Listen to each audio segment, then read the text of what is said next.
আদিশাই motivation চ্যানেলে আপনাদের সবাইকে স্বাগত। প্রতিদিনের মতন আজকেও বলি, যারা এই চ্যানেলে নতুন এসছেন তারা চ্যানেলটিকে সাবস্ক্রাইব করে পাশে থাকা বেল আইকনটিকে প্রেস করে দেবেন, যাতে পরবর্তী ভিডিও দিলে সাথে সাথে তার নোটিফিকেশনটি আপনাদের কাছে পৌঁছে যায়। চলুন শুরু করা যাক।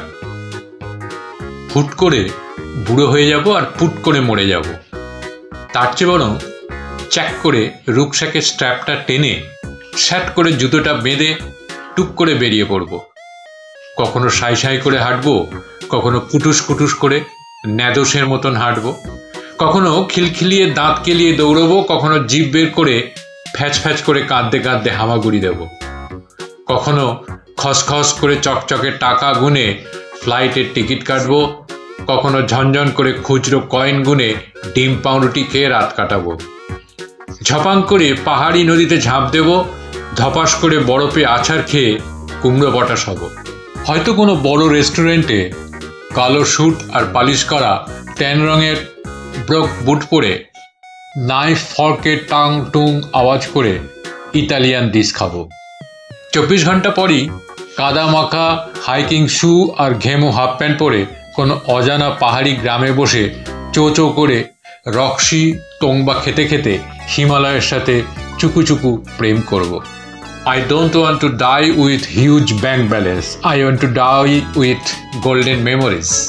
একদিন হসপিটালের বেডে শুয়ে থাকবে শরীরটা, হাজার একটা নল এঁকে বেঁকে প্রবেশ করবে সেই শরীরে, একটা ডিজিটাল স্ক্রিন সমানে মেপে যাবে হৃদস্পন্দন।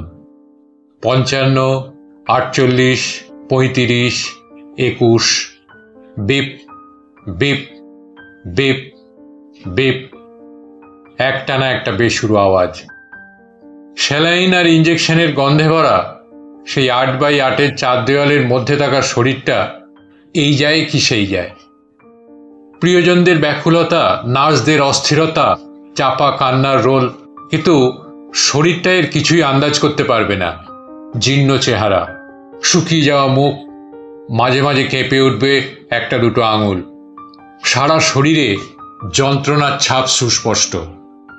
অথচ সে শরীরের ঠোঁটে কোনো যন্ত্রণা থাকবে না, বরং লেগে থাকবে একটা মৃদু হাসি। কেন? কেউ কিছু ঠাউর করে উঠতে পারবে না। ঠাউর করতে গেলে পৌঁছতে হবে তার বন্ধ দু চোখের ভেতরে। সেখানে পৌঁছলে দেখা যাবে জীর্ণ সে শরীরটা বসে আছে একটা পাহাড়ি হোমস্টের বারান্দায়, যেখানে এসে গেছিল তার যৌবনকালে, ওই যখন বছর 30 বয়স। সে হোমস্টের বারান্দা থেকে চোখ মেললেই বিস্তৃত ভ্যালি, সবুজ পাহাড়, পাহাড়গুলোর পাদদেশে ঘন সবুজের জঙ্গল, সারি সারি পাইন গাছ উঁকি মেরে তাকিয়ে আছে। পাইনের জঙ্গলের ভেতর দিয়ে চলে গেছে আঁকা বাঁকা পাহাড়ি রাস্তা। কুয়াশা ঢুকে সে রাস্তায় বিছিয়ে দিয়েছে মায়ার চাদর, ভালোবাসা রোম। নাম না জানা পাখির গান শোনা যায় সেদিক থেকে। পাশ দিয়ে তিস্তা বয়ে যায় তিরতির করে। তিস্তার বয়ে যাওয়ার আওয়াজের মধ্যে যে সুর আছে তা পৃথিবীর কোনো গায়কের আয়ত্তে নেই। দূর উঁচু পাহাড় থেকে কে যেন বাঁশি বাজায়। আস্তে আস্তে সন্ধ্যা নেমে আসে। দূরের বাড়িগুলোতে একটা একটা করে আলো জ্বলে। সেদিকে তাকালে মনে হয় মানুষ বৃথায় মাটির নিচে হিরে খুঁজে মরে। ঠিক তখনই একটা শান্ত হিমেল বাতাস এসে ছুঁয়ে দিয়ে যায় সেই জীর্ণ শরীরের সমস্ত ক্ষতদাগ আর যন্ত্রণাগুলোকে। ধীরে ধীরে সে শরীর ফিরে পাবে তার যৌবন, শুকিয়ে যাওয়া মুখ, ঝরে পড়া গাল, ভেঙে যাওয়া চিবুক, শরীরে অসংখ্য নলের দাগ। কে যেন জাদু বলে ঠিক করে দেবে এক লহমায়। একটা বছর 30-এর মানুষ এক মুখ মুগ্ধতা নিয়ে বসে থাকবে সেই বারান্দায় আবার।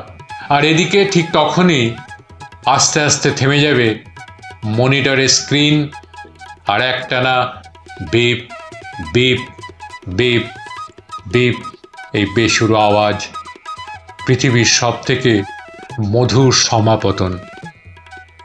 ওটা ভালো লাগলে চ্যানেলটাকে সাবস্ক্রাইব করবেন, লাইক কমেন্টস করবেন, সঙ্গে থাকবেন, ভালো থাকবেন।